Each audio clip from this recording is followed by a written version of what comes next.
ലോക്സഭാ തെരഞ്ഞെടുപ്പ് പലയിടങ്ങളിലും പലതരത്തിലുള്ള ചർച്ചകൾ തുടരുകയാണ്. ഇതേ സാഹചര്യത്തിലാണ് UDF-ൽ KC വേണുഗോപാൽ ആലപ്പുഴയിൽ മത്സരിക്കാനുള്ള സാധ്യത വരുന്നത്. അതേ സാഹചര്യത്തിൽ തന്നെയാണ് K സുധാകരൻ കണ്ണൂരിൽ മത്സരിക്കണമെന്നുള്ള ആവശ്യം പാർട്ടിയുടെ ഭാഗത്തു നിന്നും ശക്തമായി തുടരുന്നത്. ഇതിന് അതായത് സുധാകരൻ കണ്ണൂരിൽ മത്സരിക്കുന്ന സാഹചര്യത്തിൽ സുധാകരന് എതിരാളിയായി വരുന്നത് MV ജയരാജനാണ് എന്നുള്ളതും ഏറെ ശ്രദ്ധേയമായ കാര്യമാണ്. ആദ്യം കണ്ണൂരിൽ മത്സരിക്കുന്നത് PK ശ്രീമതി ടീച്ചർ തന്നെ ആയിരിക്കുമെന്നുള്ള നിരീക്ഷണങ്ങളെല്ലാം തന്നെ ഉണ്ടായിരുന്നു. അതേ സാഹചര്യത്തിലാണ് പിന്നീട് ശൈലജ ടീച്ചറും സുധാകരനും തമ്മിൽ കൊമ്പ് കോർക്കുമെന്നുള്ള വാർത്തകൾ വന്നിരുന്നത്. എന്നാൽ അതിനുശേഷം വീണ്ടും ഇപ്പോൾ MV ജയരാജനാണ് കണ്ണൂരിൽ മത്സരിക്കുന്നത് എന്നുള്ള വാർത്തകളും വിശേഷങ്ങളെല്ലാം തന്നെയാണ് ഇപ്പോൾ പുറത്തു വരുന്ന സാഹചര്യം. ഇനി കണ്ണൂരിൽ സുധാകരന് എതിരാളിയായിട്ട് ആര് എന്നതിനേക്കാൾ കണ്ണൂരിൽ സുധാകരൻ എന്തുകൊണ്ട് മത്സരിക്കുന്നു എന്നുള്ള ചോദ്യമാണ്, അല്ലെങ്കിൽ അത്തരമൊരു നിരീക്ഷണമാണ് ഏറെ പ്രസക്തമായി തുടരുന്നത്. അതിനുള്ള പ്രധാന കാരണം KC വേണുഗോപാൽ ആലപ്പുഴയിൽ മത്സരിക്കും. അതായത് ഇക്കുറി ലോക്സഭാ തെരഞ്ഞെടുപ്പിലേക്ക് KC വേണുഗോപാൽ ആലപ്പുഴയിലേക്ക് വരുന്നു എന്നുള്ളത് തന്നെയാണ് അവിടെ ചിന്തിക്കേണ്ട ഏറ്റവും പ്രധാനപ്പെട്ട ഘടകം എന്ന് പറയുന്നത്. യഥാർത്ഥത്തിൽ ഈ ലോക്സഭാ തെരഞ്ഞെടുപ്പ് തന്നെയാണോ KCയുടെ ലക്ഷ്യം എന്നുള്ളത് തന്നെയാണ്, അതോ വരാനിരിക്കുന്ന നിയമസഭാ തെരഞ്ഞെടുപ്പിലേക്ക് കൂടി KCക്ക് കണ്ണുണ്ടോ എന്നുള്ളതാണ് ഏറെ ശ്രദ്ധേയമായ കാര്യം എന്ന് പറയുന്നത്.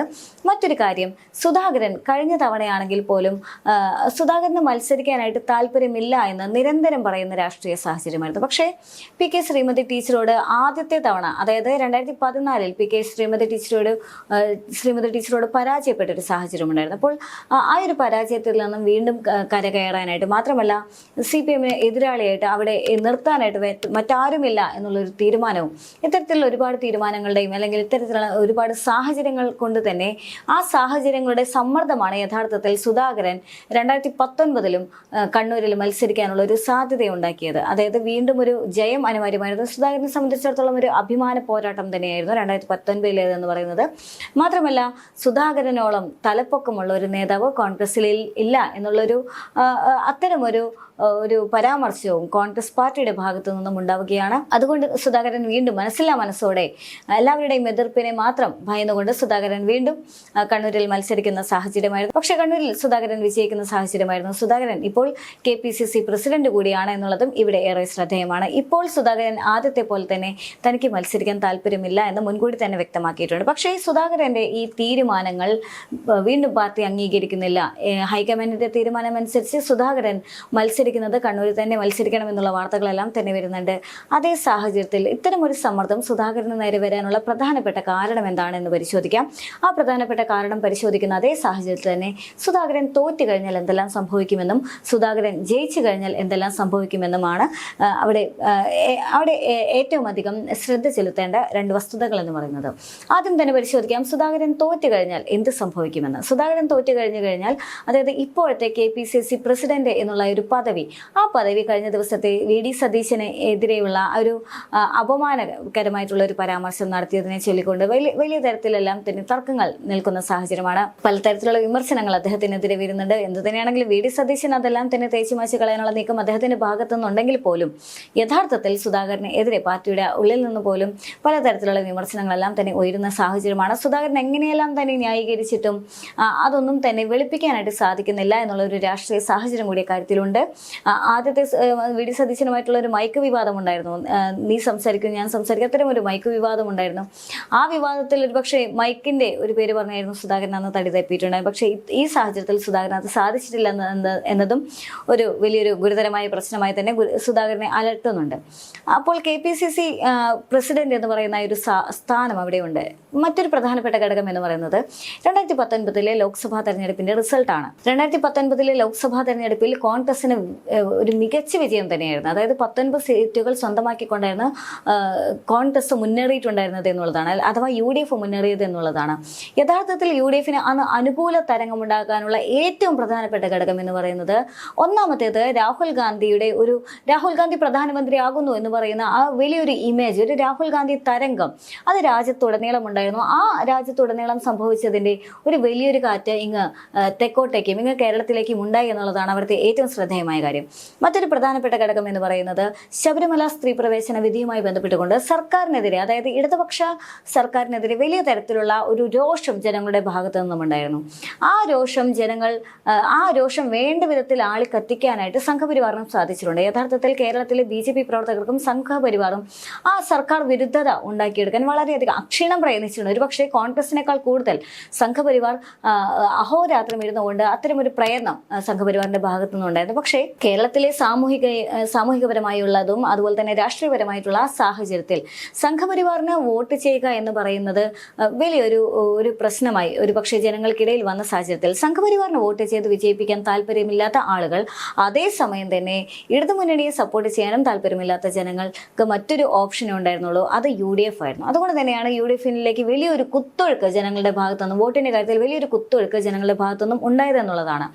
അത്തരത്തിൽ ഈ രാഹുൽ തരംഗവും ശബരിമല സ്ത്രീ പ്രവേശന വിധിയിലെ ഒരു ഇടതുമുന്നണിയോടുള്ള എതിർപ്പും ഇടതുമുന്നണിയോടും അതേസമയം തന്നെ സംഘപരിവാറിനെ പ്രോത്സാഹിപ്പിക്കാൻ പറ്റാത്തൊരു സാഹചര്യമാണ് UDFിനെ യഥാർത്ഥത്തിൽ ഇത്ര മികച്ച ഒരു നേട്ടം ഉണ്ടാക്കിയെടുത്തതെന്ന് തന്നെ പറയേണ്ടി വരും. ഇപ്പോഴത്തെ രാഷ്ട്രീയ സാഹചര്യം പരിശോധിക്കുകയാണെങ്കിൽ യഥാർത്ഥത്തിൽ UDFിന് മുതലെടുക്കുകയാണെങ്കിൽ ഒരുപാട് വിഷയങ്ങളിൽ UDFിന് മുതലെടുക്കാവുന്നതാണ്. പക്ഷേ UDFിന്റെ ഭാഗത്തു നിന്നും അത്തരം ഒരു പണിയെടുക്കാനുള്ള ഒരു ശ്രമം UDFിന്റെ ഭാഗത്തു നിന്നും ഉണ്ടായിട്ടില്ല. പലപ്പോഴും പല പ്രസ് മീറ്റുകളിലും വന്നിരുന്നു കൊണ്ട് ഞങ്ങൾ തിരിച്ചടിക്കുമെന്ന് പറയുന്നതല്ലാതെ കൃത്യമായ പ്ലാനിങ്ങോട് കൂടിയുള്ള, കൃത്യമായ കണക്കുകൂട്ടലോടുകൂടിയുള്ള യാതൊരു തരത്തിലുള്ള നീക്കവും UDFിന്റെ ഭാഗത്തു നിന്നും ഉണ്ടായില്ല എന്നുള്ളത് ഏറെ ശ്രദ്ധേയമായ കാര്യമാണ്. ഇപ്പോൾ സമരാഗ്നി പോലുള്ള ഒരു പരിപാടിയാണെങ്കിൽ അത് ജനങ്ങളിലേക്ക് എത്തിക്കാൻ ശ്രമിച്ച സാഹചര്യത്തിലാണ് സുധാകരന്റെ ഭാഗത്തു നിന്ന് ഇത്തരത്തിലുള്ള ഒരു പരാമർശം വരുന്നത്.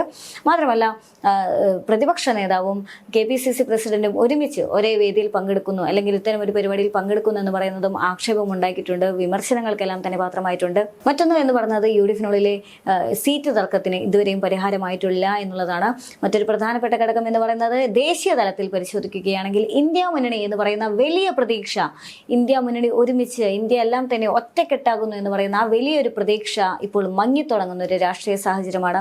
പ്രത്യേകിച്ചും കേരളത്തിൽ അതിൻ്റെ അലയലുകളെല്ലാം തന്നെ ഉണ്ടാകുന്ന ഒരു സ്ഥിതിവിശേഷം കൂടിയുണ്ട്. അതുകൊണ്ട് ആ കോൺഗ്രസിന്മേലുള്ള ആ പ്രതീക്ഷയ്ക്ക് ഇപ്പോൾ മങ്ങലേറ്റോ എന്നുള്ള ഒരു സംശയം കൂടി ഇപ്പോഴത്തെ സാഹചര്യത്തിൽ നിലനിൽക്കുന്നുണ്ട് എന്നുള്ളതാണ്. അതുകൊണ്ട് തന്നെ ഇത്തവണത്തെ ലോക്സഭാ തെരഞ്ഞെടുപ്പ് UDFിന് എത്രമാത്രം അനുകൂലമാകുമെന്ന് ചോദിച്ചു കഴിഞ്ഞാൽ UDFിന് അനുകൂലമാകാനുള്ള സാധ്യതയുണ്ട്. പക്ഷേ ആ 19 സീറ്റുകൾ നേടിക്കൊണ്ടുള്ള അത്ര ഒരു ഉജ്ജ്വല വിജയത്തിലേക്ക് കോൺഗ്രസിന് നീങ്ങാൻ സാധിക്കുമെന്നുള്ള കാര്യം സംശയമാണ്. ഇത്രയും പറഞ്ഞു വെച്ചത്, ഇനി അത്തരമൊരു ഉജ്ജ്വല വിജയം കോൺഗ്രസിന് നേടാൻ സാധിച്ചില്ലെങ്കിൽ, അതായത് 19 സീറ്റുകൾ പോയിട്ട് 10 സീറ്റെങ്കിലും തിരിച്ചു പിടിക്കാൻ കോൺഗ്രസിന് സാധിച്ചില്ലെങ്കിൽ അതിന് മറുപടി നൽകേണ്ടി വരുന്നത് സ്വാഭാവികമായും KPCC പ്രസിഡന്റും പ്രതിപക്ഷ നേതാവുമാണ്. സ്വാഭാവികമായും കോൺഗ്രസ് പോലുള്ള അല്ലെങ്കിൽ UDF പോലുള്ള ഒരു പ്രസ്ഥാനത്തിന് ഉള്ളിൽ നിന്നും പ്രത്യേകിച്ചും വലിയ തരത്തിലുള്ള ചോദ്യങ്ങളും വിമർശനങ്ങളും ഈ പാർട്ടിയുടെ സീറ്റുമായി ബന്ധപ്പെട്ടുകൊണ്ട് ഉണ്ടാകാനുള്ള സാധ്യതയുണ്ട്. പ്രത്യേകിച്ചും മറ്റു പാർട്ടികളെ പോലെയല്ല, ഒരുപാട് ആത്മവിമർശനങ്ങൾ സ്വയം എല്ലാവരും നടത്തുന്ന ഒരു പാർട്ടിയാണ് UDF എന്ന് പറയുന്നത്. സ്വാഭാവികമായും തങ്ങൾക്ക് ഉള്ളിലുള്ള എല്ലാ പ്രശ്നങ്ങളെയും ആരുടെങ്കിലും എതിർപ്പുണ്ടെങ്കിൽ അത് കൃത്യമായി തന്നെ തുറന്നു പറയുന്ന ഒരു രാഷ്ട്രീയ സാഹചര്യം കോൺഗ്രസിനെ സംബന്ധിച്ചിടത്തോളം ഉണ്ട് എന്നുള്ളതാണ്. അതുകൊണ്ട് തന്നെ വിചാരിച്ച വിജയം കോൺഗ്രസിന് നേടാൻ സാധിച്ചില്ലെങ്കിൽ സ്വാഭാവികമായും ഈ സുധാകരന്റെയും VD സതീശനെതിരെയും വലിയ തരത്തിലുള്ള ഒരു ആക്ഷേപം ഉണ്ടാകാനും വിമർശിക്കപ്പെടാനുമുള്ള സാധ്യത ഏറെയാണ്. പ്രത്യേകിച്ചും കോൺഗ്രസിനുള്ളിലെ മറ്റ് മുതിർന്ന നേതാക്കളെയെല്ലാം തന്നെ സുധാകരനും സതീശനും കൂടി ഒതുക്കുന്നു എന്ന് പറയുന്ന ഒരു രാഷ്ട്രീയ സാഹചര്യം കൂടി കോൺഗ്രസിനുള്ളിൽ നിൽക്കുന്നുണ്ട്. പലപ്പോഴും അത് മുരളീധരനാണെങ്കിലും അതുപോലെ തന്നെ രമേശ് ചെന്നിത്തലയാണെങ്കിലും പലപ്പോഴും മാധ്യമങ്ങളിൽ വന്ന് തുറന്നു പറയുന്ന സാഹചര്യമുണ്ട്. പലപ്പോഴും ഇരുവരും അത് പാർട്ടിയുടെ കെട്ടുറപ്പിനെ ബാധിക്കാതിരിക്കുക എന്നുള്ള ഒറ്റ ലക്ഷ്യം കൊണ്ട് മാത്രം അതിനെതിരെ പ്രതികരിക്കാതെ നിൽക്കുന്നു എന്നുള്ളതാണ് അവർ തന്നെ പലപ്പോഴും വ്യക്തമാക്കുന്ന സാഹചര്യം. അതുകൊണ്ട് തന്നെ സുധാകരനെതിരെയും സതീശനെതിരെയും അവരുടെ സംഘടനാ മികവിന് എതിരെ എന്തെങ്കിലും പറയാൻ പറ്റിയ ഒരു സാഹചര്യം അല്ലെങ്കിൽ അത്തരം വിമർശിക്കപ്പെടേണ്ട ഒരു സാഹചര്യം വന്നു കഴിഞ്ഞാൽ സ്വാഭാവികമായും ഇരുവരും കൈകാര്യം ചെയ്യുന്ന സ്ഥാനത്തെ ചൊല്ലി വലിയ തരത്തിലുള്ള തർക്കം ഉണ്ടാകാനുള്ള സാധ്യതയുണ്ട്. അപ്പോൾ KPCC പ്രസിഡന്റ് എന്ന് പറയുന്ന ആ ഒരു സ്ഥാനം എന്ന് പറയുന്നത് സ്വാഭാവികമായും ചോദ്യചിഹ്നത്തിലാവും. ഇത് UDFിനെ സംബന്ധിച്ചിടത്തോളം UDF പരാജയപ്പെട്ടാലുള്ള സ്ഥിതിയാണ് എന്നുള്ളതാണ്. ഇനി അങ്ങനെയെങ്കിൽ സുധാകരന് സ്വാഭാവികമായിട്ടും ഒരു പക്ഷേ ഒരു അഭിമാന പ്രശ്നമായി ഉയർന്നു വരുന്ന സാഹചര്യമാണെങ്കിൽ സുധാകരൻ സ്വാഭാവികമായിട്ടും ഒരു വലിയ രീതിയിൽ തർക്കം മുറുകുകയാണെങ്കിൽ ഒരുപക്ഷെ KPCC പ്രസിഡന്റ് എന്നുള്ളത് സുധാകരൻ മാറിയേക്കാനുള്ള സാധ്യത ഏറെയാണ്. ഇനി മറ്റൊരു പ്രധാനപ്പെട്ട ഘടകം എന്ന് പറയുന്നത്, ഇനി സുധാകരൻ മത്സരിച്ച് വിജയിക്കുകയാണെങ്കിൽ സുധാകരൻ എന്ന് പറയുന്നത് ഒരുപക്ഷെ കേരളത്തിലെ മുഖ്യമന്ത്രിയായ പിണറായി വിജയനോട് എപ്പോഴും പണ്ട് മുതലുള്ള തങ്ങളുടെ ആ സംഘർഷങ്ങളോ അല്ലെങ്കിൽ ആ പോരാട്ടമെല്ലാം തന്നെ ഇപ്പോഴും മനസ്സിൽ സൂക്ഷിക്കുന്ന ഒരു വ്യക്തി തന്നെയാണ്. അതുകൊണ്ട് തന്നെ ഇപ്പോൾ സ്വാഭാവികമായും പിണറായി വിജയൻ മുഖ്യമന്ത്രി സ്ഥാനത്തെത്തിയിട്ടുള്ള ഒരു സാഹചര്യമാണ്. ഇരുവരും രണ്ട് കരുത്തരായ നേതാക്കൾ കൂടിയാണ്. സ്വാഭാവികമായും ഇനി നിയമസഭാ തെരഞ്ഞെടുപ്പിൽ UDF വിജയിച്ചു വരികയാണെങ്കിൽ സുധാകരനെ മുഖ്യമന്ത്രിയാകണമെന്നുള്ളൊരു ആഗ്രഹം ഒതുക്കാനും സുധാകരനെ മുഖ്യമന്ത്രിയാക്കാനുള്ള നീക്കങ്ങൾ നടക്കാനുമുള്ള സാധ്യത ഏറെയാണ്. അങ്ങനെയാണെങ്കിൽ ആ നിയമസഭാ തെരഞ്ഞെടുപ്പിൽ നിന്നും സുധാകരനെ മാറ്റുക എന്നുള്ളത് കോൺഗ്രസിനുള്ളിൽ നിന്നും തന്നെയുള്ള അല്ലെങ്കിൽ ചില തീരുമാനങ്ങളാകാനുള്ള സാധ്യതയുണ്ട്. കാരണം സുധാകരന് മാത്രമായിരിക്കുകയില്ല കോൺഗ്രസ് പാർട്ടിക്കുള്ളിൽ അല്ലെങ്കിൽ UDFിനുള്ളിൽ മുഖ്യമന്ത്രി കസേരയോടുള്ള ഒരു ഭ്രമം എന്ന് തന്നെ പറയേണ്ടി വരും. അതുകൊണ്ട് തന്നെ പ്രത്യേകിച്ചും KC വേണുഗോപാൽ ദേശീയ രാഷ്ട്രീയത്തിൽ നിന്നും സംസ്ഥാന തലത്തിലേക്ക് ഇറങ്ങി വരാനുള്ള ഒരു വ്യഗ്രത പലപ്പോഴുമായി കാണിക്കുന്നുണ്ട്. പ്രത്യേകിച്ചും സംസ്ഥാനത്തിന്റെ എല്ലാ കാര്യങ്ങളും അദ്ദേഹത്തിന്റെ ഇടപെടലെല്ലാം തന്നെ ഏറെ ശ്രദ്ധേയമാണ്. അതുകൊണ്ട് തന്നെ ഒരു മുഖ്യമന്ത്രി പദത്തിന് വേണ്ടി അദ്ദേഹം ആഗ്രഹിച്ചാൽ അല്ലെങ്കിൽ അദ്ദേഹം ചോദിച്ചു കഴിഞ്ഞാലും അത് പറ്റില്ല എന്ന് പറയാനും സാധിക്കില്ല. അവിടെ സുധാകരൻ ഒരു തടസ്സമായി വരാനായിട്ട് പാടില്ല എന്നുള്ളതും ഏറെ ശ്രദ്ധേയമാണ്.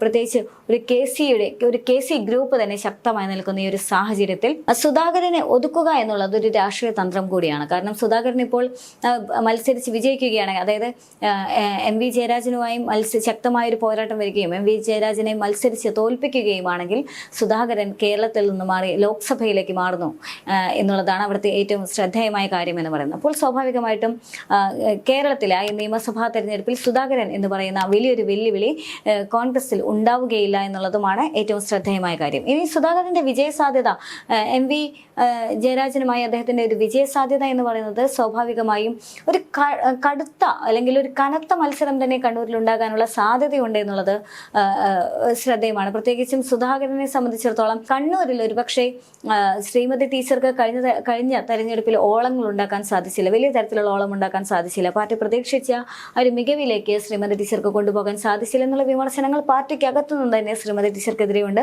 അതുകൊണ്ട് തന്നെയാണ് ഇത്തവണ MV ജയരാജനെ തന്നെ മത്സരിപ്പിക്കാനുള്ള തീരുമാനത്തിലേക്ക് എത്തിയത്.